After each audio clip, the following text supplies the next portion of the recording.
अस्सलाम वालेकुम दोस्तों, कीअं आहियो? उम्मीद कंदा बिल्कुल ठीक ठाक है, खैरियत सां हूंदो। दोस्तों ही वीडियो आहे तकड़ा ड्रामा एपिसोड 4 में कहिड़ियूं ग़लतियूं ऐं छा आहिनि उहो समूरो असां अॻियां बयानु कंदासीं। तव्हांखे पसंदि अचे त वीडियो खे लाइक कंदा, सब्सक्राइब कंदा ऐं शेयर कंदा।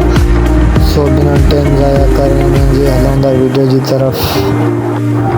जी दोस्तों, यकीनन तव्हां ॾिठो हूंदो त जेॾीमहिल नवाब खान उताक ते वेठल हूंदो आहे त उनखे कोटी ऐं कपिड़ा ई पातल हूंदा आहिनि ऐं जीअं ई नवाब खान गुलनि सां गॾु ज़मीन घुमण वेंदो आहे त नवाब खान खे कपिड़ा ऐं कोटी चेंज थी वेंदा आहिनि।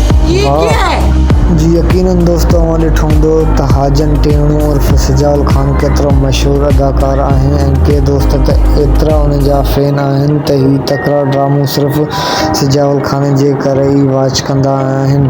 ऐं दोस्तों तव्हां ॾिठो हूंदो एपिसोड 4 में क़िस्त नंबर 4 में त सिजाउल खान जेॾीमहिल पंहिंजे चाचे सां गॾु वेठो आहे त सिजाउल खान जो चाचो सिजाउल खान खां सन जी घुर थो करे त सिजाउल खान खे जवाब में थो चवे त पहिरियां मां पंहिंजी भेण सारा खां पहिरियां अदी जो रिश्तो कंदमि, जॾहिं त हिन ड्रामे में सारा किरदारु जेको आहे उहो सिजाउल खान जी धीउ आहे।